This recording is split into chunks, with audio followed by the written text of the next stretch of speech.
6 జనవరి 2026 బ్రహ్మాకుమారీస్ mount Abu అవ్యక్త మాసము కొరకు విశేష పురుషార్థము స్వమానము నేను బ్రహ్మాబాబా సమానంగా సర్వ బంధనాల నుండి ముక్తి జీవన్ముక్తిని పొందిన ఆత్మను యోగాభ్యాసము నేను ఆత్మను దైహిక బంధనాల నుండి ముక్తి అయ్యి బాగ్దాదా ఛత్రఛాయ క్రింద జీవన్ముక్తి స్థితిని అనుభవం చేసుకుంటున్నాను.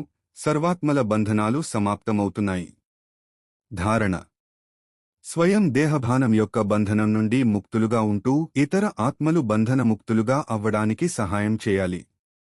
అవ్యక్త సూచన: ఇప్పుడు మీరు జీవన్ముక్తులుగా అయితే మీ యొక్క జీవన్ముక్త స్థితి యొక్క ప్రభావము జీవన బంధనములో ఉన్న ఆత్మల బంధనమును తొలగిస్తుంది. అందరూ జీవన్ముక్తులుగా అయ్యారు అన్న డేట్ ఎప్పుడు వస్తుంది? ఎటువంటి బంధనమూ ఉండకూడదు. అన్ని బంధనాలలోకెల్లా మొదటి బంధనము దేహభానము యొక్క బంధనము. దీని నుండి ముక్తులుగా అవ్వండి. దేహము లేకపోతే ఇతర బంధనాలన్నీ స్వతహాగానే సమాప్తమైపోతాయి.